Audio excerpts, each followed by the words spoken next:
I have a soft spot for Western video games. I think it's a market that's underappreciated and underutilized. There has never been a time where Western games were the trending topic, but it seems like the mid-2000s was a boom with the genre, which coincides with the generation of gaming that I usually cover on this channel. And in turn, I've covered quite a few of these titles. Neversoft's Gun, Techland's Call of Juarez series, High Moon's Dark Watch, and of course Rockstar's Red Dead Revolver. Obviously, there were Western titles before these, like Desperados or Gunfighter, or even really classic titles like Oregon Trail or Gunsmoke, but these games in the mid-2000s had the technological advancements to make more serious titles, and they made massive efforts to push the Western genre onto gaming, especially with Gun, which took the torch and made the Old West something explorable, with a vast open world. But the spearhead of this movement came in the form of what is, in my opinion, the definitive Western game. The game that perfected the interactive Wild West, in not only gameplay, but also with a captivating story, rich characters, and thoughtful themes and environments to explore. There's a reason that every single Western adjacent title that has come out since, even its sequel, has been compared to Red Dead Redemption. It's the game that set the bar. It's the game that defined a genre. All right. Thank you, John Marston. It's gonna be a bloody job. I don't think I know any other kind, sir.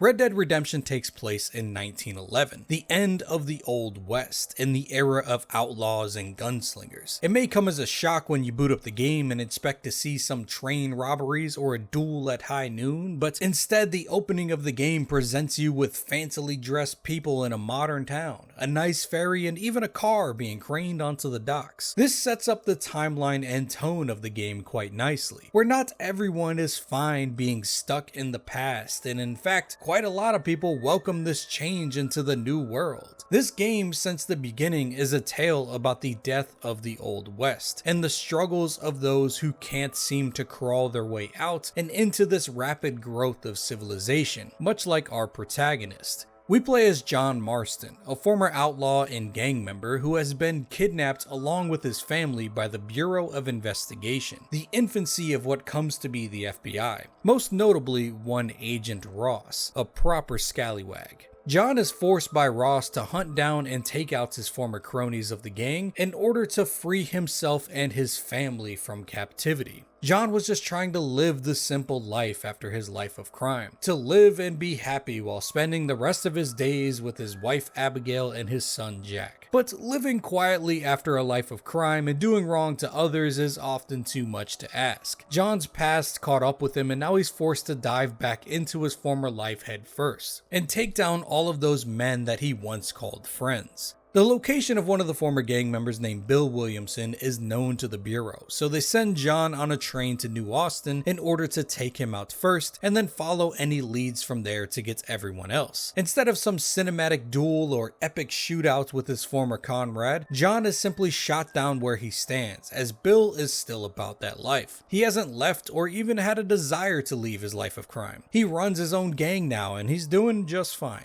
John is trying to climb his way out, and he's become a little soft to his old life, it seems, simply trying to talk down a known murderer, so it's clear that he may need some help taking his old gang down. On his travels, he runs into plenty of people who he works with and for in order to reach the goal of taking down his former gang, like a rancher named Bonnie, a US Marshal named Lee Johnson, and a snake oil salesman named Wes Dickens, among several other oddball characters. Although, as you can probably guess, most of these encounters turn into if you scratch my back, I'll scratch yours scenarios that border on needless sidetracking for the benefits of some favor for John's end goal.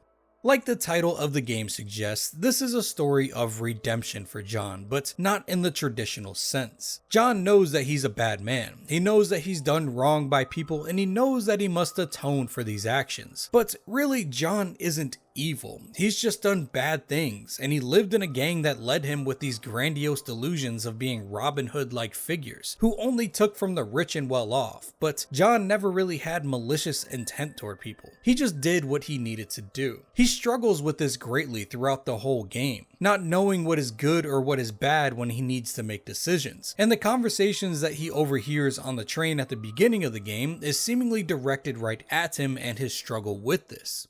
Sometimes I find it impossible to make the distinction between a loving act and a hateful one. I mean, they often seem to be the same thing. One conversation between a father and a daughter is about how someone may know what is right versus what is wrong, and another is between two old hags that are discussing how savage Native Americans can be brought into this new proper life of civilization, mirroring how John feels as an outlaw trying to be a family man. Yes, they've lost their land, but they've gained access to heaven. John is also very loyal. He is often presented with ways to do wrong unto others or to go against his allies or even cheat on his wife. But when confronted with these attacks on his character, he responds pridefully. He simply states that he's a married man and he holds his integrity when others laugh at him for this. I'm a married man, I'm afraid. Ain't we all? Or he protects those that he may not even like, but protecting them is just the right thing to do. I'm gonna hand you over to him and watch him tear you limb from limb. What? I'm just kidding. We're gonna run across the rooftops. John is also shown not to be the brightest guy. Not in a way that he is dumb or anything, but more naive and perhaps too trusting of people, like trying to talk down an infamous outlaw. Not really sure what he expected there, but he is also kinda wise in some ways as well, and often quips out these deep quotes out of nowhere. People don't forget. Nothing gets forgiven. That's true. But in order to be that family man, John must eliminate his past. He doesn't want to take out his former gang, he doesn't even want to turn them in, but in order to preserve himself as the man that he is now, he must. And this is a story about not only redemption for John, but also the American dream. The struggle that some have with this end of the Old West and this rise of Western expansion and civilization and government encroachment on people just trying to live their lives. And most importantly, it also discusses the vicious cycle of violence and brutality that never seems to end. Hello, sir. You work with the government? You one of them agents? Rockstar's step into the Western genre started with Red Dead Revolver, but that game wasn't solely theirs from its conception. It started as a project from Capcom, an arcade shooter that they didn't really quite know what to do with, and while they did take the game and polish it out to be an absolute banger, Revolver at its core wasn't a Rockstar design. It didn't fundamentally play like a Rockstar game, and these are direct quotes from the co-founder of Rockstar, Dan Houser himself, not just my opinion. But since Revolver's release, many at Rockstar wanted to make their own Western game from the ground up, and there was no better time to start at it than the dawn of this new console generation. Rockstar had started to receive development kits from what would turn out to be the Xbox 360 and the PlayStation 3. Seeing what kind of specs and capabilities that these crazy machines harnessed, the first thing on Houser's mind was to make a vast world of a Western game, with the detailed countrysides that captured the Old West. And since they started from the ground up with Redemption, they also decided to leave much of Revolver in the past. The namesake of the game lives on with Red Dead, but there was very little else that moved on into the series. The main thing that they did decide to keep was the Deadeye mechanic, something that was monumental to the success of Revolver. In Houser's eyes, Revolver was the game that told the legend and myth of the Old West. The cowboy with a scar on his face, the circus sideshow enemies, or the Native American grizzly demigod. The game was over the top like any proper Western campfire story, but with Redemption they wanted to get closer to telling a story of the real Old West, something more down to earth and story driven, as much as Rockstar games usually are. And as far as characters and narrative, there was zero crossover into the new game from Revolver. Even though everyone seems to think that Uncle is Red Harlow, it's just false. You can fight me in the comments.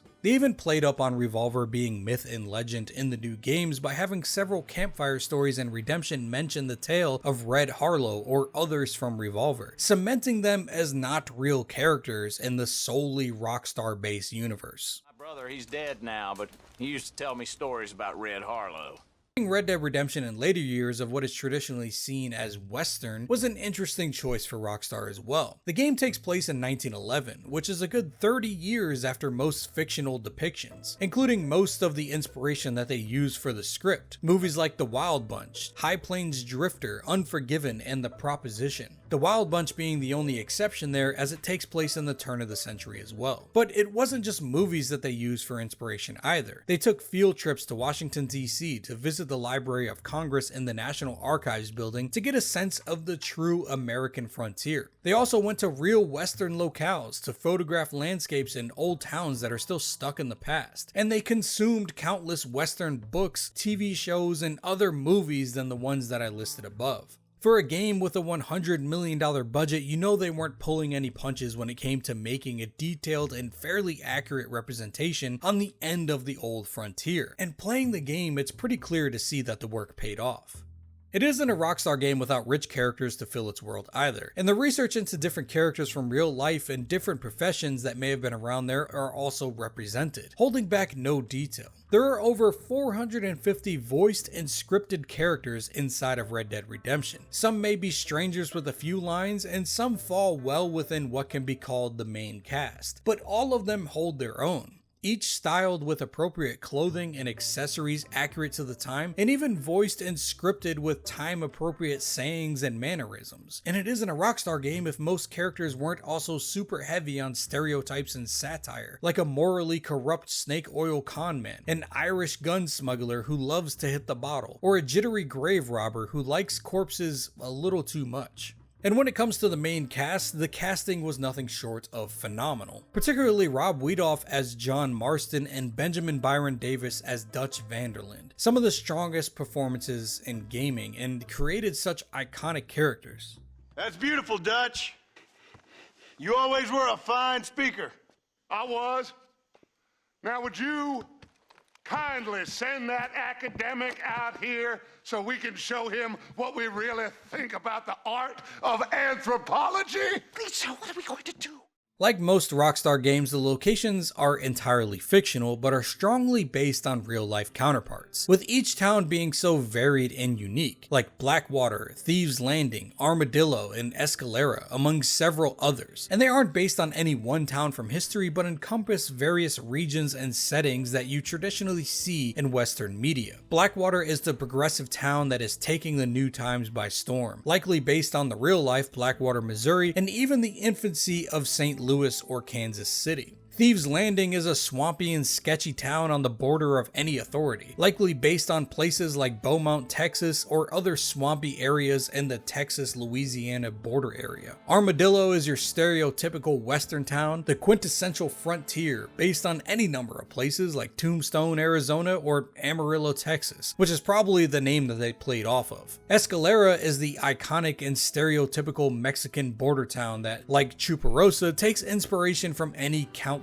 number of real-life locations like Ciudad Juarez. Rockstar loves to make plays on real-life locations and areas and turn them into regions in their game, and Red Dead Redemption is no exception to this. Like other Rockstar open worlds, this game also lets the world do a lot of the storytelling as well, mostly through the way that people act within different regions of the game, like the hardworking people just trying to get by in Armadillo, or the people who've adopted this new age of America in Blackwater, leaving behind entirely the old frontier. And you'll see differences in the way that people talk, dress, and act day to day in different regions of New Austin. And it's just lovely taking in these small details that you see. For example, the first chapter of the game is probably my favorite, and it's because of the simplicity of it. It feels like you'd expect an old Western game to feel, and I think that's the point of it being centered around a small town like Armadillo. And the rest of the civilization in the area consists of homesteaders and farmers just trying to live their lives. John being sent to New Austin by the government is also a big talking point for people like Bonnie's father and Marshall Johnson. They don't want the government moving into their area, and they like the way that things are, and they don't want to dive into this new generation of American civilization with government encroachment. And this comes with a trade-off of having more petty crime and bandits running around, and it's something that they both struggle with in Armadillo and on the McFarland Ranch, with the saloon being full of criminals most times, homesteaders being murdered, and cattle being rustled, but dealing with it in their own way and keeping keeping their life simple and without government intervention is still the main goal. And this attitude towards the changing times is also different in each area that you go to.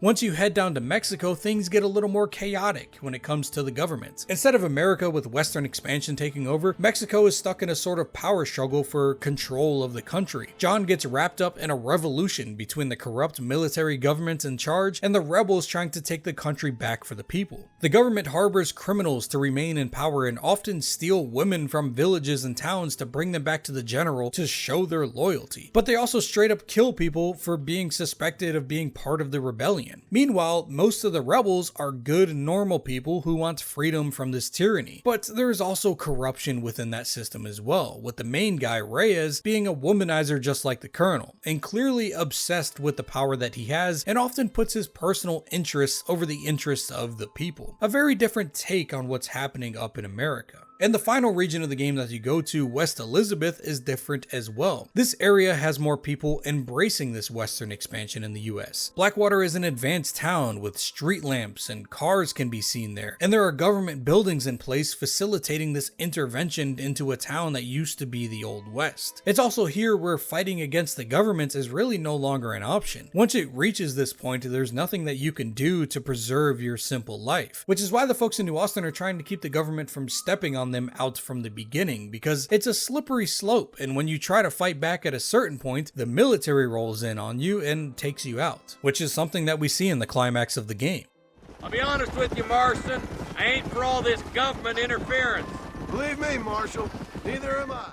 Red Dead Redemption does a fantastic job highlighting different sensibilities and interests for people in all of different walks of life. And even though this story is about a single man named John Marston, Rockstar loves to truly flesh out the world around the protagonist, making the game feel richer and more immersive. This outlaw's tale doesn't need political exposition and power struggles formed from Western expansion into the former Wild West, but damn it, it makes for a much better game for it being there. Not only are these cities rich with individuality and character, there are also tons of things to do between these cities as well. For starters, there are dozens of stranger encounters, this game's version of side missions, that could entail a full mission of sorts, or sometimes a brief conversation or exposition highlighting some lore in the game, or giving a glimpse into the varied lives of the different people that live in this rapidly changing era of America. And they all have a different range of tones to them as well. There are funny ones, like helping a man get back the love of his life, which happens to be a horse. He even marries the horse if you pick up the local paper after completing this side quest. There are some darker ones, like repeat encounters with a man named Sam, who is on a journey to California. And each time you meet with him, he becomes more lost and hopeless, until your final encounter with him where you just find him as nothing but vulture food. And then there is the Strange Man, a cryptic and weird individual who has John do various tasks for him. And there are many hints that he is maybe an angel of some sort, or even God himself, or the Grim Reaper. He isn't evil, but he knows things, especially about John. And without spoiling anything at this point in the video, the line where he says this is a fine spot is a very important location that I will get into later on. This is a fine spot. See you around, cowboy. Damn you! Yes, many have.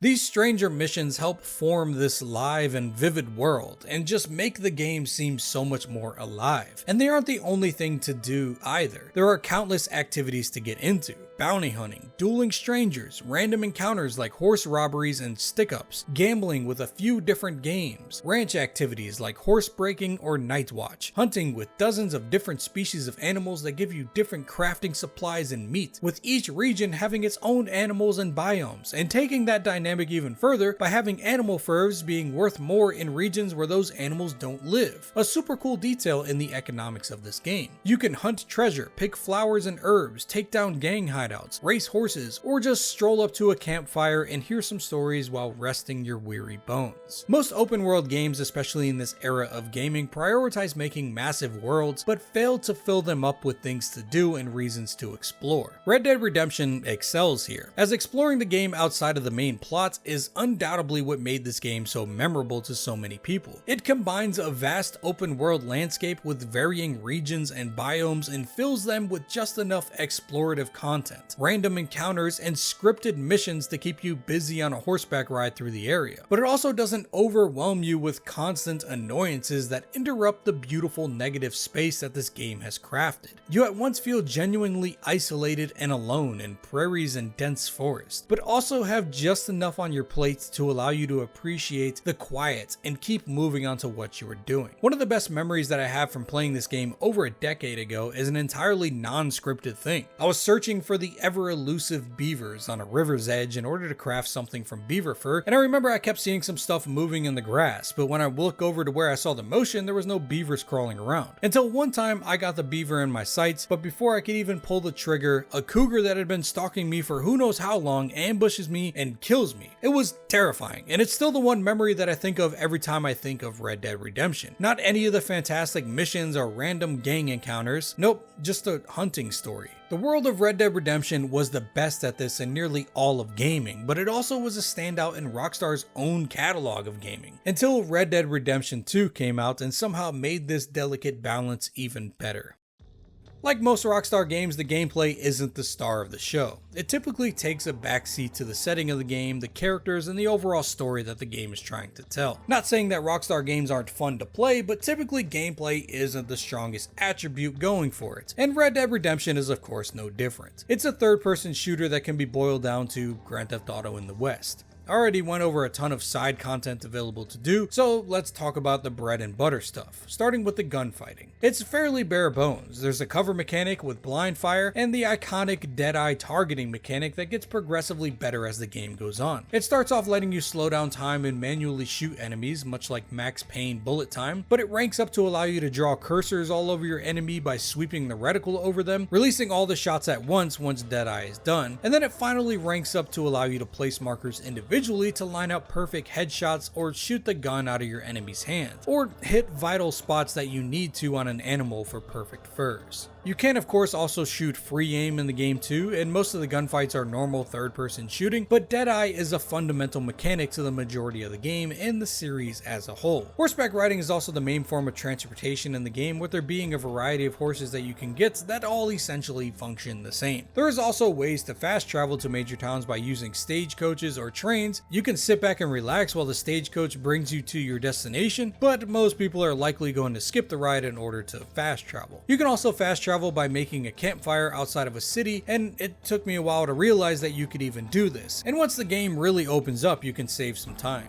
This game also had its own version of Grand Theft Auto's wanted system called the bounty system. Instead of wanted stars when you commit a crime, a bounty is instead placed on your head. And the higher the bounty, the more bounty hunters and lawmen that will be out and about looking for you. The neat thing about this system is that even when you evade law enforcement after the initial crime, the bounty remains on your head, and you will have to constantly fight off bounty hunters until you pay off the bounty or receive a pardon or simply spend your time in jail. You can also prevent a bounty from being placed sometimes when committing crimes if there is only one witness, and you can take that witness out or bribe them to not go to the law. But this isn't always foolproof, as I've committed crimes in the game that were reported somehow and gave me a bounty when there was no one around to report it. So take that system with a grain of salt. There is also an honor system in the game that doesn't seem to matter all that much in the grand scheme of the game. Civilians treat you differently, and shops may give you a discount if your honor level is high, and Thieves Landing being the opposite, giving you a discount if your honor level is low. But the story or the way that mission dialogue is carried out aren't changed at all depending on your honor, like it is in Red Dead Redemption 2, where the honor system is majorly revamped to have a larger impact on the whole game. In Redemption, honor is a neat idea, but functionally it's just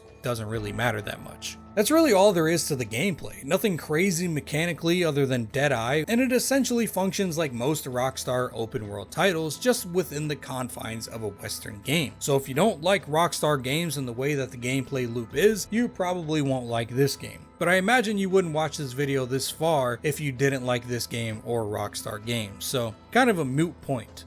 And with those normal Rockstar stipulations comes the typical gripes of a Rockstar game as well, being that you can't do missions whichever way you want to and are tied down to doing what the game wants you to do, and even little nonsensical things can fail a mission, like bumping a ranch hand while you're on horseback trying to put out a barn fire. And trying to start certain missions at the wrong time of day doesn't simply change the time of day for you. Instead, you have to kill some time or go to sleep and then go back to the mission start point to start it. It makes no sense, but the frustrations don't even partially really measure up to the entertainment of the game, so they get a pass in my book. Into the wild blue yonder, Marston!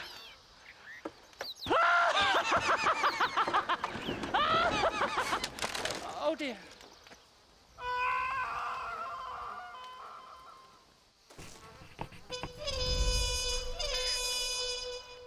With that being said, it's time to dive into the story of John Marston in Red Dead Redemption in its entirety. There will be spoilers for crucial moments in the game, and if anyone wants to preserve a spoil-free playthrough, I suggest you go and play the game before watching any more of this video.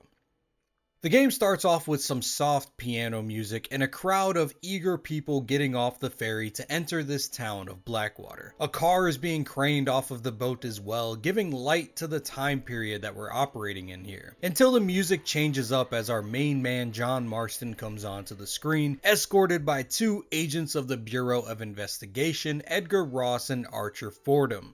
They walk silently through Blackwater until making it to the train station, where they put John on a train to head out and to do his job. On the train, John overhears the conversations that I mentioned earlier, giving more backstory to the world revolving around this time period and how people feel about civilization and those who may or may not fit in. His family is nothing but hillbilly trash that came here after the war. I don't want to be judgmental, but this state should not be ruled by such a disgusting family. The train eventually pulls up to Armadillo, and John makes his exit and heads towards the local saloon to meet a man named Jake, who Agent Ross hired to give John a horse and guide him to the fort that Bill Williamson is holed up in. John boldly approaches the fort and hollers out for Bill. He tries to talk him into turning himself in to turn away from this outlaw lifestyle, but Bill is obviously very comfortable with where he's at, now the leader of his own little gang, and no one can tell him what to do. John, with no choice left, goes to draw his pistol, but Bill already has his rifle on him, so he shoots John down before he gets it out of the holster. Oh. Poor John. Before becoming vulture food though, John is picked up by a passing wagon on the road and brought back to a farm owned by one of the people who saved him, named Bonnie McFarland. She pretty much calls him stupid for going to that fort and for costing her $15 to treat him. That's about $500 today. So I see what John is saying when he says, I'm sorry, madam. Should have left me there to die. John then explains that he was going to the fort to try to give Bill a chance, to turn himself in and at least get the chance to live. But now John has no choice but to go at Bill the not so nice way. Bonnie essentially calls him dumb again by saying it sounds like one of her little brother's penny dreadfuls or cheap stories where someone tries to sound heroic, and she walks away saying that she has a farm to run, inviting John to join her on a patrol and maybe earning back some of that money that she spent on doctor's bills. So John limps his way over to Bonnie's house while holding his sore ribs and joins her on a little horseback jaunt through the ranch's property. And this activity is enough to take it all out of John, and he ends up falling asleep in a chair at Bonnie's house like your uncle after Thanksgiving dinner. He is up in time for night watch on the ranch though, so Bonnie puts him to work again. You start by plinking some rabbits, munching on some crops, and soon you're chasing down coyotes that killed some chickens. There are a couple more missions done through Bonnie as well. She challenges you to a horse race, thinking that John is a city boy and he can't ride, and she also has John accompany her to Armadillo to get some supplies. All of these missions are typical Rockstar pseudo tutorials. You're taught how to shoot, use Deadeye, race a horse, and buy things at the store. But they also cement a relationship with Bonnie McFarland as the woman who saved you and a strong ally to have in this rough and tumble area of New Austin. Bonnie tells John that he should talk to Marshall Lee Johnson in Armadillo. So after the store runs, she leaves him there to do so and heads back to her ranch. In the sheriff's office, John runs into one of the deputies sleeping on a cot, and he assumes that John is one of Bill Williamson's boys, so they get into a little standoff with their pistols, until the marshal walks in and identifies John as the man from Blackwater. The marshal is a tired and overworked old man who seems to have his hands full with crime in the area. John originally gives him a tough time for not going after Bill himself, but Bill is out of Armadillo's jurisdiction, and there are enough problems for him to handle that directly threaten his town, like corrupt railway companies, cattle rustlers, and hoodlums shooting the saloons up, and most importantly, a gang that is murdering homesteaders in the area. So John offers to help Marshal Johnson with the hoodlums causing trouble in the saloon, a gang led by some guy named named Walton. So they spot him leaving and decide to tail him back to their hideout. But once they get there, they run into the rest of his friends, and this turns into a tutorial on how to use cover in a gunfight. And it ends with shooting Walton in the leg to take him in alive for some small town justice. I mean, you can kill him, but the marshal asked nicely to bring him in alive. And the Walton gang also aren't done with their hijinks just because their leader got captured either. As soon as you get back to Armadillo, you come across a few of them shooting down the main street, dragging some poor dude from their horse. John stops in the next day to speak with the marshal, and they seem to bond a little bit, talking about how times are changing and there's just too many things that they don't understand. Soon a deputy runs in and tells the marshal that he spotted some of the cattle rustlers that they've been eyeing for a while, known as the Ballard Gang. And he says it kind of sarcastically, and the way that Marshall responds is just savage. That sarcasm's most unbecoming, Eli. It's gonna hold you back in life, even worse than your lazy eye. John rides out with the marshal and the deputies to Pike's Basin, and a shootout with the Ballard gang soon takes place. Eventually you get to the main camp and rescue not only the stolen cattle, but the ranch hands that have been kidnapped as well. And with this increase of camaraderie with Johnson, John asks him to help him take out Bill Williamson, and the marshal says that he will do what he can to help.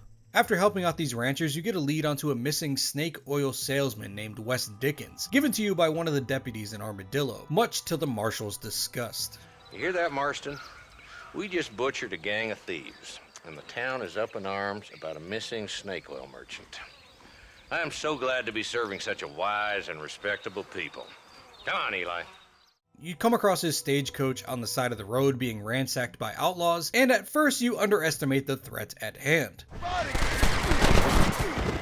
But once you do take them all out, you meet this Mr. Wes Dickens on the verge of death, or at least a man for the dramatics. St. Peter, open up them pearly gates. I'm coming home.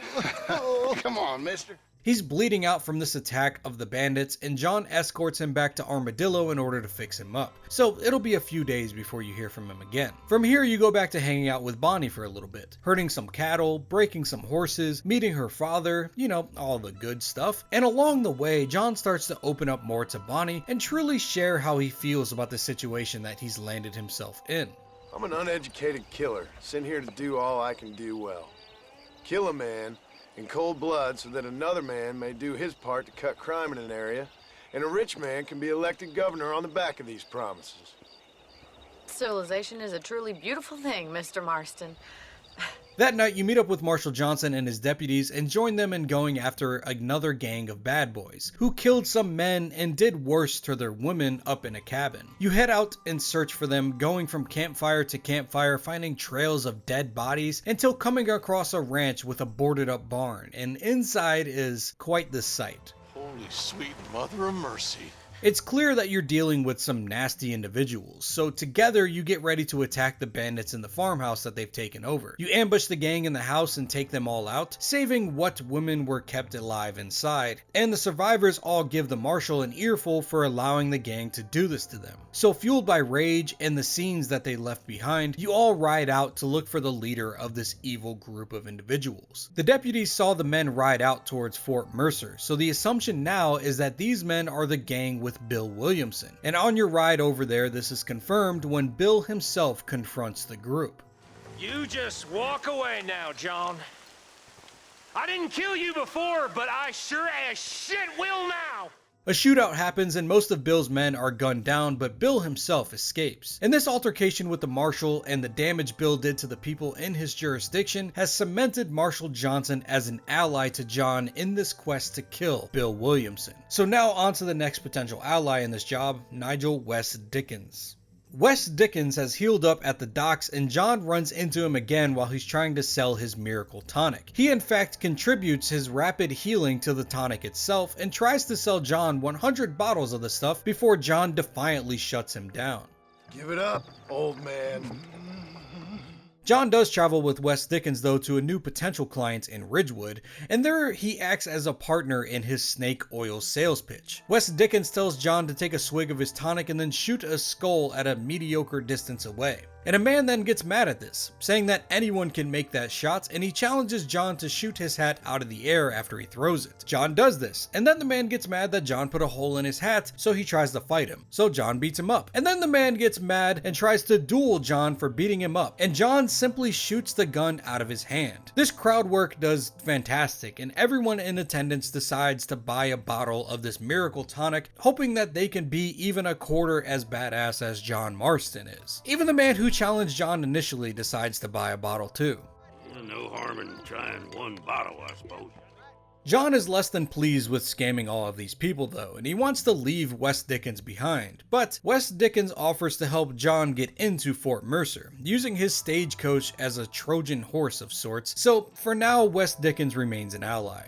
You do help out West Dickens a few more times, and in order to outfit his stagecoach as a Trojan horse and get some weapons for the raid on Fort Mercer, he will need some money. So John does some racing for profit, both stagecoach and horseback, and he tries to help with another snake oil sales pitch, but this one doesn't really go that well. This man is a fucking charlatan. He just got done swindling us down at Cho Springs with this song and dance. I say we tar and feather him right now. I say we shoot the bastard. I think it's time we take our business elsewhere. After getting West Dickens enough money, he also gives John 2 men to reach out to in order to help with this mission of theirs. A man named Seth, who can help John get into the fort, and a man named Irish, who can get the firepower needed to fight there. And before you do that, you get roped back into helping Bonnie out with a gang that keeps terrorizing her farm. They rustle her cattle and even try to burn down her barn, and it seems like it's starting to get pretty serious. Bonnie starts to feel a little bad for having John keep helping her out, even though she did save his life and all, so in order to make things square, they make a deal that once all of this is over and John can get back to his family and home, that Bonnie will sell him some cattle so he can start his own little farm. But now it's time to go and meet this man named Seth. Seth is a grave robber and treasure hunter. You run into him digging up some corpses behind an old church, and he is of course halfway out of his mind, gone crazy in the search of some treasure, and he tells John of his partner who stole half of his treasure map. And this guy apparently stole the map and then got arrested by the law, so Seth isn't able to get to him. So John decides to help out Seth and get this half of the map back. And on the way there, he learns that Seth has worked with Bill Williamson in the past on certain jobs, and he knows Fort Mercer pretty well, so it looks like Seth may actually be of some use to John, and he's not just some crazy, mind-rotten corpse digger. Once they get to where Seth's friend is holed up by the law, John steals the deputy's horse as the distraction, and Seth confronts his former partner, learning that the map says the treasure is an Oddfellow's Rest. You end up helping Seth out a few more times, you drive around a carriage fending off other treasure hunters while he loots corpses in the back, and you ambush the final location of this mythical treasure he's been chasing as well, killing more treasure hunters on your way. But once Seth gets to the thing that he's been chasing for years, it turns out to be a glass eye. And, well, he reacts how you'd expect. A glass eye! It's a glass eye! Stop with the tears and help me with Williamson's gang. And you can come up with another excuse to go exhume one of your old friends. But realizing he's been a fool, he decides to help John in his mission. And now on to the next guy that can help us out. Irish. Before going to meet with Irish, we do have to help Bonnie one last time. This gang that has been terrorizing her has taken it another step, and they kidnapped Bonnie and decide to use her as ransom in order to release one of their gang members from jail. So John, Marshall Johnson, and all of his deputies, along with this gang member from jail, head down to the ghost town of Tumbleweed and try to do the trade for Bonnie. But obviously things go to shit and a gunfight goes down. We don't make deals with the law. You fight your way through the town and find that they've got Bonnie up on the rafters and they're going to hang her. John, with his dead eye, is able to shoot her down before she's down for the count. What the hell took you so long, you stupid man?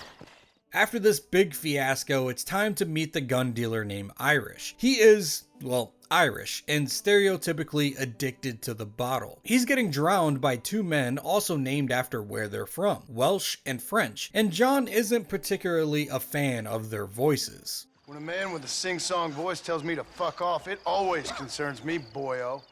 After saving Irish, he immediately decides to help John as he thanks him and rides out to some cabin on a lake to get this machine gun for this raid on Fort Mercer. However, once John kills all the men there at the cabin and searches it, it's clear that Irish conned him, because Irish isn't there when John's done. A few days later, John finds Irish slumped over with an empty bottle of whiskey and forces Irish to get this machine gun once again.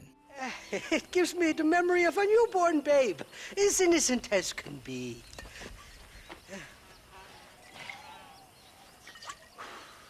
And it makes me violently angry. Shall we go look for that gun, sir? Yes. They end up looting a Gatling gun from a mine shaft in Gaptooth Breach, and as it turns out, it's another scam by Irish. The gun doesn't work. So John has to hunt down a drunk Irish once again, and this time it's in Thieves Landing where he's trying to rob some nuns. He forces Irish to get him the parts to use the gun and some ammunition after raiding a shipping yard in town there. And with this, you have all the allies and supplies that you need to assault Fort Mercer. So it's time to do just that. So John, Marshall Johnson, his deputies, Wes Dickens, and Irish all meet outside of the fort and decide to get this thing done. Kill Bill Williamson and get John back to his family. It's all led up to this. Seth is with the group too, but he's managed to get inside of the base and distract the gang with his erratic behavior, allowing Wes Dickens to get his wagon up to the gates without being noticed, with John hiding in the back with the Gatling gun. They let in Wes Dickens and he starts to do his snake oil sales pitch, gathering a crowd of Bill's men to the wagon, before tapping on the back of the wagon, and instead of retrieving a bottle of the snake oil, instead it's John Marston on a Gatling gun gunning them all down. Soon, John heads up on foot in search of Bill, who he assumes is hiding, and Johnson and his deputies help search the place as well, killing any gang member that stands in their way. Turns out they may have been led into a trap. Once they realize Bill isn't there, they get ambushed by 100 or so men running up to the fort. So John hops back on the Gatling gun and clears them all out. Once all this dust settles, the deputies manage to capture a gang member who is still alive, and he reveals that Bill went down to Mexico, somewhere near a town named Chuparosa. And John assumes that he went to meet with Javier Escuela, another gang member from Dutch's old gang, and likely another old friend that he will have to kill for the government. So John stands where he did many days before, looking up at the fort, only this time Bill isn't there to shoot him. And John is no closer to getting back to his family than he was on his first day in Armadillo. So it's time to continue this pursuit of Bill now in Mexico. Luckily, Irish has a way to get John into Mexico. He has a raft that he's used in the past to go down there, and he says he loves to visit and he has lots of friends there. Wes Dickens bids farewell to John before their journey. He's on to bigger and better ventures somewhere like London or Paris to scam a larger population of common folk. Shortly after their float down the river, John and Irish get swarmed by people on the Mexican border that start firing on them. When Irish said he had friends in Mexico, he didn't mention that he happened to scam them last time he was there, and they aren't too quick to forget or forgive him. Once you make landfall in Mexico, Irish gropes his horse's balls and then bids John farewell as well, leaving John alone to make the ride into a foreign country, and it's a beautiful ride, with an amazing song to boot, Far Away by Jose Gonzalez. I can't play it here due to copyright infringement, but I highly suggest you check the clip out. John finds his way to the town of Chuparosa, and as soon as he enters, he is confronted by 3 Mexican bandits, and tries to communicate to them in Spanish. Pardon, pero yo habla un solo poquito español. They decide to try to rob and kill the filthy gringo, so John is forced to defend himself from the trio, gunning them all down in the street, giving the last guy a gut shot so as not to ruin his own hat that the man stole. After this, the old man comes down from his stoop and tells John good job in a sarcastic way, saying that killing 3 peasants is a great way to boost border relations. Turns out this man is Landon Ricketts, an old gunslinger from America, who got tired of his violent past and decided to settle down in Mexico. He decides to take John under his wing as one lost American to another, and he gives John some shooting lessons as well, upgrading your Deadeye mechanic. He informs John of the troubles going on in Mexico as well, the corrupt government that is in power and the rebels leading a revolution against it. And he also tells John that due to this revolution, bandits and crime have gone way up, and he is doing his part in Chuparosa protecting the innocents from these people. And you see it in action a moment later as you ride out together and protect a wagon delivering supplies. The next morning, you help Ricketts with his philanthropy once more. He goes to save the sister of one of these locals that has been kidnapped by the Mexican army. The girl's name is Luisa, and she's held up in a cell inside some caves that the army has a stronghold in. John and Ricketts shoot the place up and save the girl no problem, and John, trying not to waver from his mission here, asks Luisa if she's heard of anyone named Javier Escuela, which she has, confirming that he is still in Mexico and that John is on the right path. John also decides to broaden his search a little bit by going up to the capital city of Mexico called Escalera, where the government and power is holed up, and he decides to meet with one of the men in charge, Captain DeSanta. John informs DeSanta that he is searching for 2 American outlaws on the run, named Bill Williamson and Javier Escuela. DeSanta says that these outlaws are likely hiding along the freedom fighters of the revolution in a rebel group run by a man named Abraham Reyes. So John finds himself thrusted into this revolutionary war in order to find and kill the men that he needs to in order to get his family back. He rides with DeSanta and his men in order to counter a rebel attack on a train. With the Mexican military, John takes out all of the rebels in the area and saves the train from driving off of a bridge that was demolished. Next, he meets with DeSanta's superior, Colonel Allende, and he is offered another deal in order to have help finding the location of Bill and Javier. He asks John to ride with DeSanta and take down a village full of rebels. So with the army, he kills all these rebels, steals their women to bring back to the colonel, and then burns the buildings to the ground, destroying the village entirely. The savagery of the Mexican military doesn't end here. Next, John rides along with the army to overthrow a fort held by the rebels. They kill dozens of them, and even after capturing the fort, they execute men and women alike by shooting them and tossing their bodies off of the cliff. John is clearly tired of working with these corrupt people, but it's clear that he has no choice in order to find the people that he's looking for.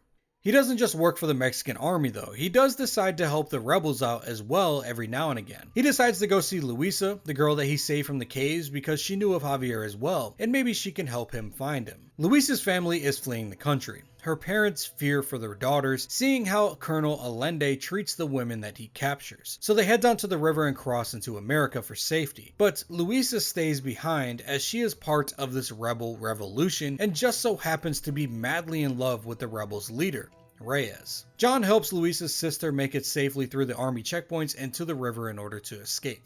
Ricketts, in one way or another, is an ally to the rebels as well. And one night at a poker game, Ricketts is winning the wallets of every man at the table, and one arrogant German guy named Muller accuses John of cheating at cards and challenges him to a duel in the street.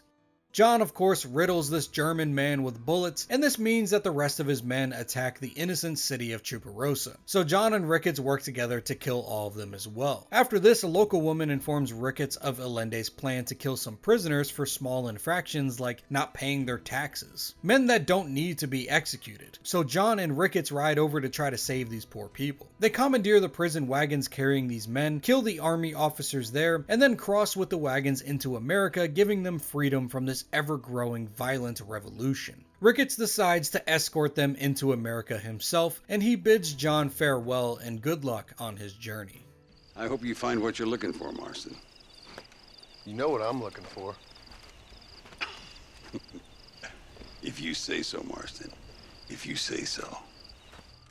From here, John has no choice but to continue meddling in this revolution, playing for both teams until he gets some information on where Javier and Bill are holed up. Luisa comes to John crying as her lover and rebel leader Reyes has been captured by the army and he will surely be executed by them. So John rides with her there and saves him. And once you meet him, you realize that he's just as shitty as the higher ups in the government are. He doesn't even know who Luisa is, the girl who is madly in love with him, who thinks that she is marrying him soon. And Reyes doesn't even know her. She's just another woman that he sleeps with. He then tells John that he thought he was an ally of Allende and he planned on killing him, but decides to spare him since, he just saved him. He also gives John the same offer that Allende gave him. Help him with this war against the Mexican government and he will help him find Javier. At this point, it almost seems like everyone is just leading John on with the promise of giving him the men that he wants, but really they're just using John as a gun for hire. John continues to go back and forth with odd jobs for both sides. He helps the military escort a train full of supplies to an army outpost, and he helps the rebels lay down dynamite on the road to blow up reinforcements traveling to the capital. But it's only when he does one more job for the army that he truly decides to pick sides. Or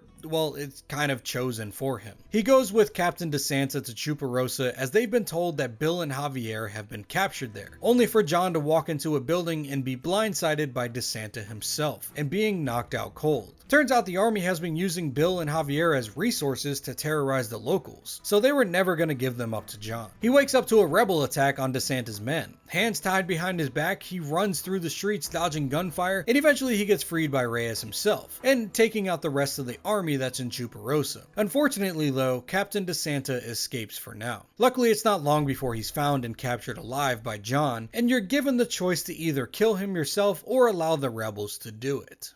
He's all yours, fellers. I got what I need. Esto es para Mexico! It is done. Come on, now we find your friend. Thankfully, as John was beating DeSanta's face in, he tells John that Javier is hiding out in a village not far from where they are, but it turns out to be a lie. There is nothing more than army men here to ambush John, and Javier hasn't been seen there in months. Where's Javier Escuela? Javier Escuela. He hasn't been seen around here in months. You shut up this place for him, huh? I wouldn't spit on him if he was on fire. This leads up to the end of this revolution. John joins Reyes in stealing an army train full of supplies, mostly ammunition and explosives, and with these supplies they lead an ambush on the last stronghold of the army. John rides a wagon with dynamite right into the front gates and allows the rebels to gun down the army there. And here John finally gets one step closer to his main goal. He runs into one of the men he's been looking for, Javier Escuela. Hello, old friend. They have a small nostalgic moment with each other, two brothers that haven't seen each other in a while. As it turns out, it's you or me.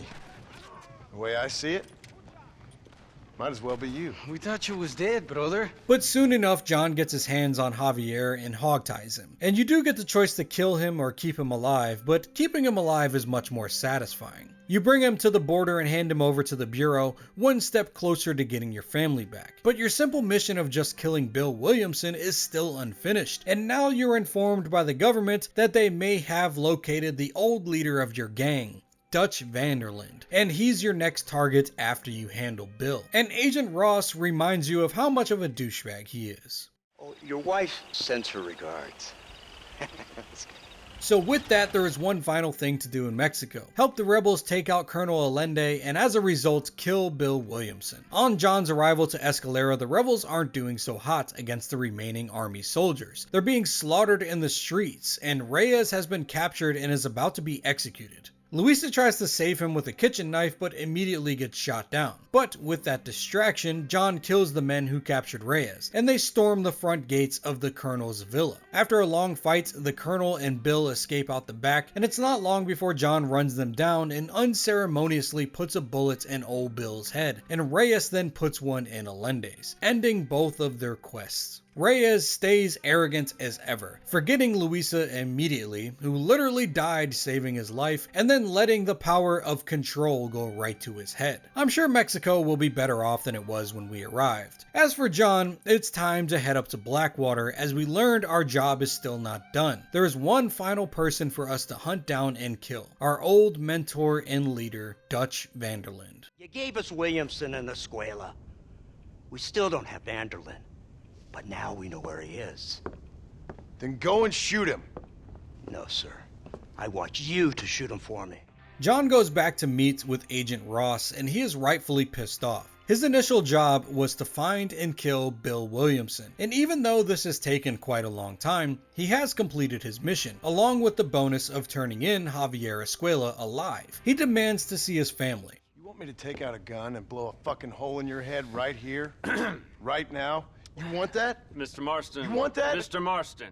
Agent Ross says that every member of John's old gang has to die, and it has to be John that does it. These men can't be killed by the government directly at the risk of turning them into martyrs, so John must go and kill Dutch once and for all. It's not like he's given much of a choice. Agent Ross threatens death to John and seizure of all his property if he refuses, leaving his poor wife and kid with nothing. John, along with the two agents, head up to an old crashed ship called the Serendipity on reports of Dutch being holed up there with his new gang of renegades. And on their way out of the station, they cross paths with the one and only Wes Dickens, who has been arrested for fraud, not surprisingly, but John tells Ross that Wes Dickens helped him get to Bill, so with that information, Agent Ross says Wes Dickens is free to go. John shows once again that even though he doesn't necessarily like Wes Dickens as a person, he is loyal to the people that help him. On their way to the wreckage, the agents continue to taunt John about how shitty of a person he is. You killed hundreds of innocent people. You've robbed at least 40 banks that we're aware of. They told us there was a prize when you got to 50. They tell John that they are his chance at redemption, and even though he has no choice in the matter, he should be happy that he is doing good work for the benefits of America. Once at the wreckage though, all they find on board is the Native American named Nostos, who has been working as an informant for the agents. He is beaten badly and tells them that it's a trap. Soon they are swarmed by men on the docks, and it's a gunfight in order to make it out of there. John being forced to carry Nostos on his shoulders while gunning down the renegades. Agent Ross gets frustrated that he can't communicate with Nostos, thinking he is some kind of uneducated savage, but really he's just bleeding out and in and out of consciousness. So they take him to an anthropologist named McDougal and send for a doctor in order to get information from Nostos as to where Dutch may be. McDougal is a grimy individual. He's addicted to cocaine, and instead of someone who respects and wishes to learn from these ancient tribes of natives, he instead is rather racist against them and accuses them of being savages. He's even been kicked out of Yale due to this degeneracy. The first time you interact with him, he is surprised that blood cells from natives and white men look the same under a microscope. How bizarre. But like nearly every other ally you've had in the game so far, you have to help McDougal out with his studies in order to get more intel on Dutch. John goes with Nostos and the professor to the forest in order to find the exact location of Dutch's hideout. Nostos said that Dutch has been recruiting young natives from the reservation to join his gang, and Nostos is motivated to stop him to save his own people. Once they make it to the Rocky Hills, McDougal decides to head back to the city as he's afraid of the dark forest. John and Nostos climb high to try to get a vantage point on Dutch's camp, which they do. Using some binoculars, John lays eyes on Dutch in his camp as he's executing some officer, and John takes down the binoculars for a moment, and then when he looks back through them, Dutch is aiming his gun right at him, shooting the binoculars on his face, knocking him out. It's unclear if Dutch realized that this was John looking at him from the binoculars at this point, but either way, Dutch knows he is a wanted man. Nostos brings John back to Blackwater where he's woken up by McDougal, where they now plan on what to do next. Nostos thinks it's best to try to meet with some of the natives that have joined forces with Dutch and to try to speak some reason to them and weaken Dutch's numbers. Unfortunately, when they go to this meeting, Nostos, John, and McDougal are met with hostility, and Nostos gets killed immediately. This is not what we agreed to. You shut your mouth, you treacherous snake! Holy shit, damn it, Dutch! Professor, get down now! These people see the American government as evil as Dutch is, perhaps even more evil. Dutch is an enemy of the state, and in their eyes, he is treated just like the natives are by the government. So why not fight with him against them? So with Nostos dead, John has to shoot his way out of this ambush and get himself with McDougal back to Blackwater. From here, things ramp up quite a lot. Agent Ross reveals to John that they got some intel that Dutch will be coming into Blackwater to rob the bank there. So the agents and John post up on the roof across the way and shoot down Dutch's men as they run out of the bank. They didn't see Dutch make it out, so they decide to go in and finish the job. They find Dutch with some hostages in the manager's office, and this is the first time that John and Dutch end up face to face on this journey. They have some brief talk about Abigail and Jack and their troubled history together. We all make mistakes, John. I never claimed to be a saint, but equally, I never took you for an errand boy. Once it seems like Dutch may give himself up, he shoots the hostage that he's holding in the back of the head and throws her at the men and makes his escape. The agents chase him down on horseback, and on the way, John and Agent Ross talk about how John may be feeling after confronting his old mentor, and John truly shares how he feels. I'd kill you 100 times before I killed Dutch. Kinda cementing this idea that John still has some loyalty to his old life and has zero respect for the American government.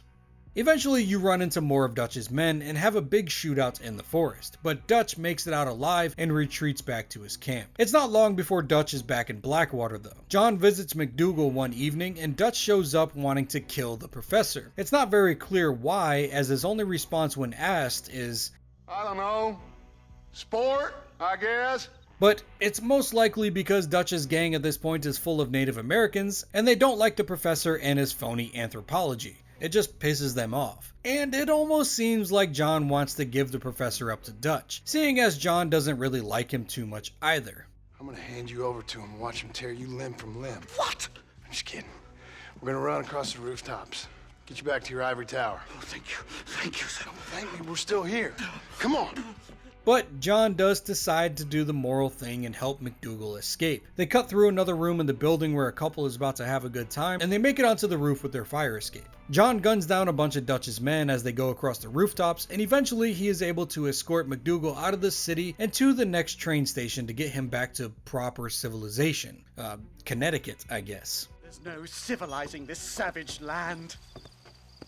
I could have told you that for nothing. Ah, but they'll give me a prize in New Haven for this. Well, they bloody better. Back in Blackwater, however, it's time to wrap things up with Dutch. Agent Ross is organizing his final attack on the gang leader, and they start to try to convince John of their plight instead of simply strong-arming him into helping. But the fact still stands that they have John's family captive, and he has to help either way. We're the bad guys. We enforce the rules. Now, while the rules may not be perfect, they're really not so bad. Exactly. What's the alternative? Yeah. See, I'll tell you what the alternative is. It's not complicated.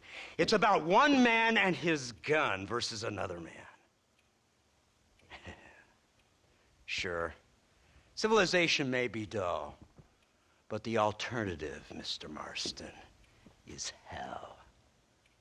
They put John on a Gatling gun in the back of a military vehicle, and the agents along with the US Army make their way up to the hills where Dutch's men are, gunning down anyone that tries to stand in their way. At one point the Gatling gun truck gets blown up and knocks John to the ground, so they make the final approach to the camp on horseback. John tries one final time to back out and say fuck Agent Ross, but they simply say if John leaves they only have one other person that knows Dutch that they can use to help them, that being John's wife Abigail, forcing John's hand once again. At the gates to Dutch's camp, a soldier lays some dynamite to blow it open, and John along with the army soldiers storm the camp and start blasting, killing dozens of men until it's time to face Dutch face to face. Dutch mounts a machine gun to hold the army off, but John shoots down a couple gas lanterns and torches the wooden platform that he's holding up on, leading him to run away and John chasing him down, until there's nowhere left to run. Dutch is on a cliff's edge, injured, with John behind him, gun trained on him, and it leads to one of the most important scenes in the whole game.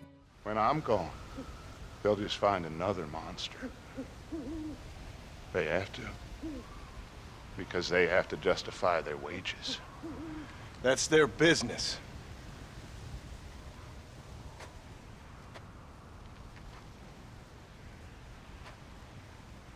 Our time has passed, John.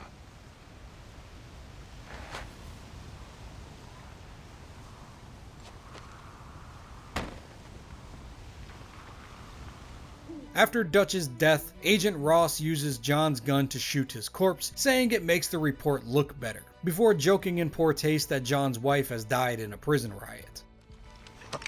I'm only joking, dear boy.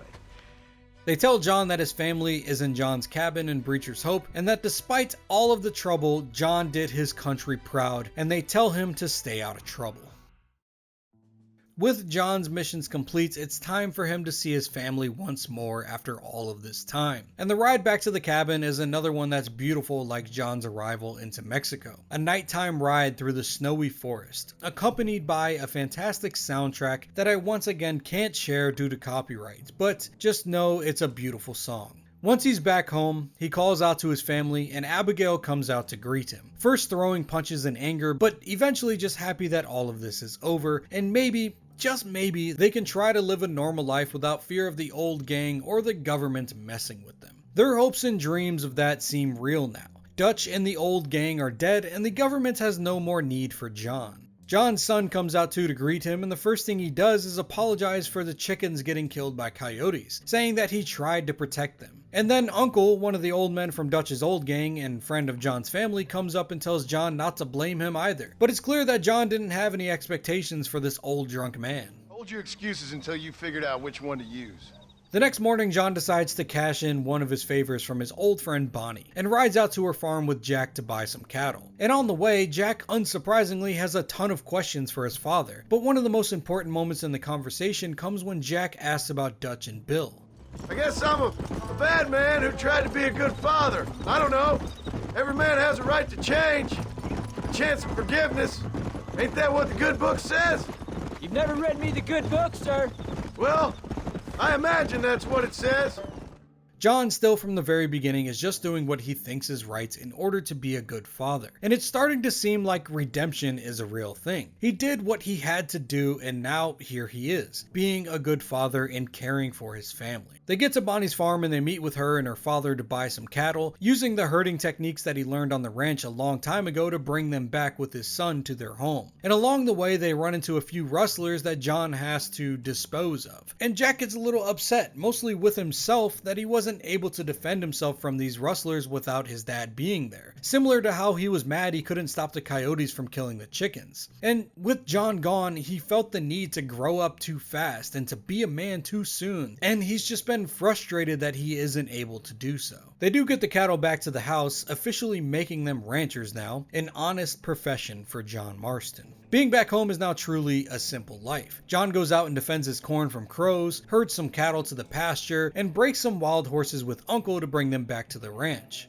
One morning he does get a telegram from Bonnie, which makes Abigail a little inquisitive about who this woman is. Bonnie said the whole county's corn supply got attacked by weevils, and she asked if John had any corn that he can spare. So he rides to Bonnie's ranch in order to help her out, since she has helped him out so much in this game. And Abigail decides to join John to see what this lady is all about. Maybe I should meet this McFarlane woman.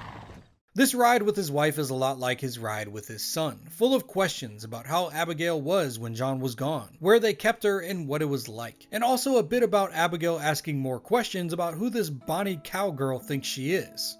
Once they get to Bonnie's ranch though, it's clear that it's not John that is sweet on Bonnie, but it's quite the opposite. While John and a ranch hand unload the corn from the wagon, Abigail and Bonnie share some niceties with each other and rag on the manners of John and men in general a little bit. But when John and Abigail head back on their way home, Bonnie looks heartbroken, seeing now that she has no chance with John. He is a loyal and happily married man, and she's still all alone on her ranch. Now that he's home, he gets the opportunity to take his son hunting as well. They go out and start tracking elk in the forest. He teaches Jack how to find them, shoot them, and carve them up once they're down. The riding around in this mission is also full of exposition on how John needs to teach Jack to be a man that can care for him and Abigail once they get older, which Jack responds by telling him he's already old. Once they're back home, they get off their horses and John has the biggest smile on his face. Well, big in John's regard. It's probably the only time that I've seen him smile in this whole game. The next outing with Jack, they go and hunt down some wolves that have been attacking the herd. And this go around, Jack is a little more aggressive to his dad, showing that John's abandonment, even though it wasn't his fault, still had a big effect on Jack, and he's just waiting for John to leave again, as that's what he expects, saying that he can't just show back up and be a good dad whenever it suits him. It's a little unfair since John didn't really choose to leave his son, but it's understandable where Jack is coming from. One of the next nights, Uncle comes up to John and tells him that Jack went out to hunt down a grizzly bear that has been harassing their cattle. I guess he saw how John killed the wolves and figured he would go and take down this grizzly by himself and be a man about it. So John rides out and goes to try to save Jack before it's too late. He finds his injured son hiding outside of a grizzly den and he kills the bear to save him. His son claims that he was trying to prove himself to be a man, but John tells him that he's still just a boy and he needs to take the time to learn and grow a little bit before trying to take on something as large as a grizzly bear. Don't be too eager to grow up, son. Ain't as much fun as it looks. This simple life isn't something sustainable for a man like John Marston though. It's been nice going along with his family, having his struggles being growing pains of a teenage son and a wife that doesn't know how to cook instead of gunfights and law on his tail. But like Dutch said in his final moments, once he's gone, the government is going to find another villain to fill his shoes. They have to warrant their paychecks somehow. And with all of Dutch's gang dead, except for John and Uncle are now the targets of the government, even after all John has done to help them. John is chatting with Jack in the barn when Uncle alerts him to approaching soldiers on their property. John tells Jack to run inside and lock all the doors and to keep his mother safe, while John and Uncle start fighting back against this literal army. Well, old man, looks like things is about to get settled once and for all. So it seems. They hold their own though. Jack comes out to help against John's wishes, and in this battle, Uncle gets shot in the chest, killing him on the porch of the ranch house. Abigail and Jack briefly say their goodbyes to Uncle before running to the barn in order to try to get some horses and escape. John gets his family onto a horse and sends them off, telling them that he'll catch up later, saying his goodbyes and his I love yous before heading out to the front of the barn and seeing the situation that he's stuck in. He knows that he's not making it out alive, but at least he's gonna go down swinging.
Jack and Abigail, hearing the barrage of gunshots, decide to head back for John, traveling across their property littered with bodies until finding John laying in the dirt. They bury John on their property, the same spot that the strange man pointed out in the Stranger missions. And then time jumps 3 years ahead, and Jack has buried Abigail right next to John. Not clear on what she died from, but now Jack, still a young 19 years old, is on his own. And as you soon see, you control Jack now. The game isn't quite over. It's not just a way to explore the open world and finish up any challenges or stranger missions that there may be, but instead, Jack has a mission of his own now. Avenge his family's death. Perpetuate this cycle of violence that he was born into. One day, Jack rides into Blackwater and approaches a man that looks like he maybe works for the government, and asks him if he's ever worked with a man named Edgar Ross. He says that he has something that he needs to deliver to him. The man says that Ross retired and he's a lucky man now. He gets to sit back and relax after winning a chest full of medals from the government. He heard a rumor that Ross and his wife got a cabin down by Lake Don Julio, so Jack decides to go and investigate that. Jack finds the Ross cabin on the lake and speaks with Ross's wife on the porch. She's upset that even after retirement, the government won't stop pestering her husband and just let him relax, assuming that Jack is from the government, of course. She tells Jack that Edgar and his brother went down across the river on a hunting trip, and she gives Jack a word of caution, saying that the area may not be that safe. Be careful crossing over. They were saying it was dangerous. I sure will, ma'am. And don't worry about a thing. I'm sure your husband will be just fine. The next morning, Jack finds Edgar's brother at their camp cleaning his gun, and he asks where his brother is as he's got a letter for him. And he points downriver and says that he's on the water duck hunting, not thinking twice about sending this man to see his brother. You hear Ross's shotgun shooting up at ducks as you get closer, and before long, Jack confronts the man by the river. He confirms that this man is in fact Edgar Ross, and then tells him his name and who his father was. Ross, still arrogant and cocky, has no remorse for what he did to John. In his mind, John was already dead from the life that he lived. Ross was just the final person to pull the trigger. But this holier-than-thou attitude fades pretty quickly as Jack challenges if what Edgar did was right. Then you shot him like a dog. And I'll shoot you like one too, you little piece of trash. Now get out of here before I kill you as well! I ain't going nowhere, old man. The men then duel it out, with Jack getting the draw rather decisively on the old man in front of him, shooting him exactly 8 times in the face. Or maybe that was just me on my playthrough. Either way, Jack turns around after killing this man, vengeance completed, as the title card of the game drops around his face. Red Dead Redemption. Before credits roll and the game's story comes to a close.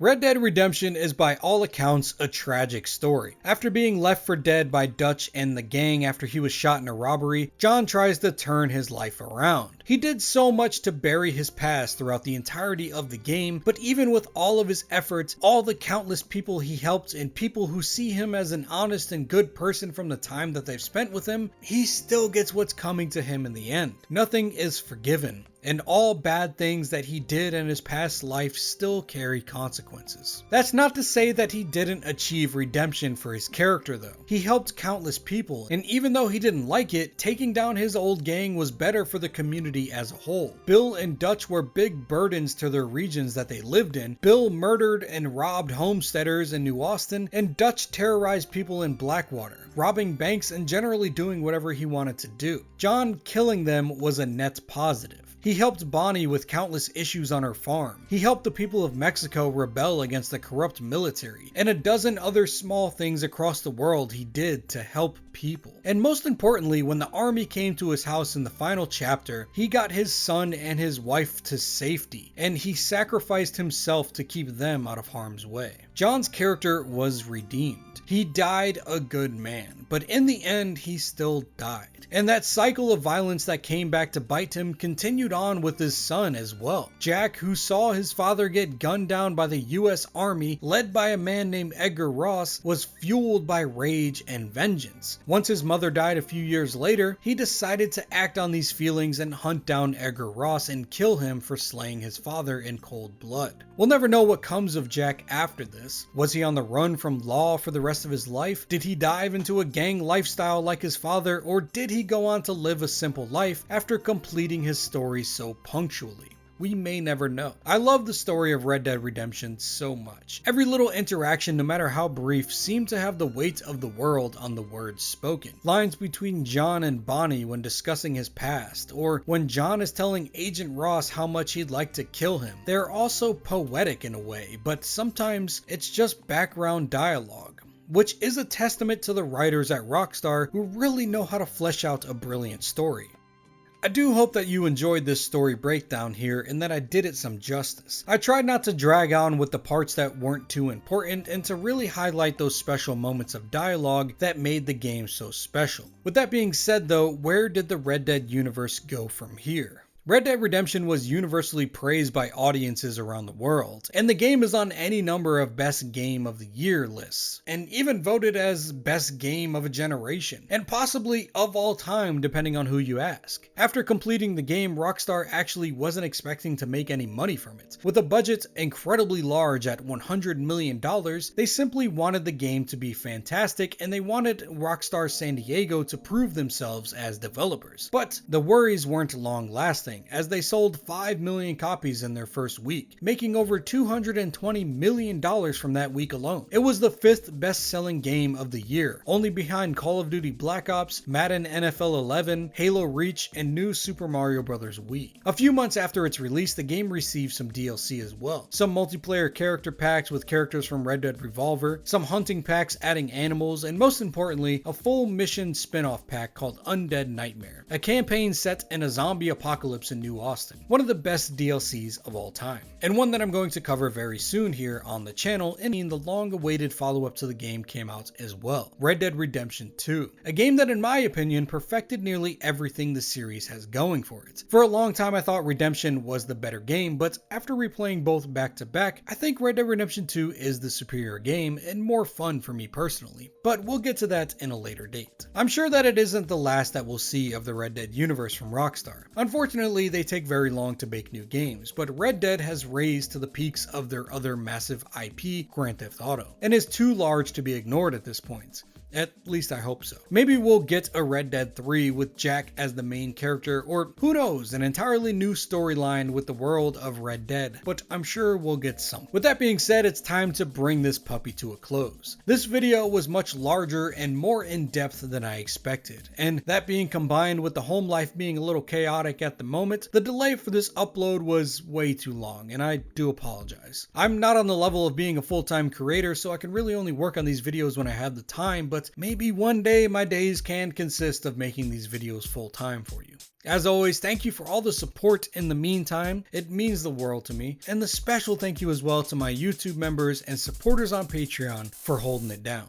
Doc Schwinn, Kid Kingpin, Zachary Parkerson, Snowflake, Not Much, Anonymous Starkweather, Crash Bandicoot 25, Ben Stevens, Yay Man, Potty, Alfred Correa, Kenneth Butler, Ethan Carpenter, Matthew Taylor, Hans, Nick the Brosa, Nico Mendez, Fremdite, Dylan Klink, Frankie Hammer, Peanutso Holland, Grizzly Wisley, Sexy Pickles, Shotgun Minister, AC, Forgem Nas, and Dogu Kikeksen. I'm so sorry if I mispronounced that. It's insane to me that I take like 2 to 3 months off after making a video, and I have even more supporters on YouTube and Patreon than I had before. I just thank you guys so much.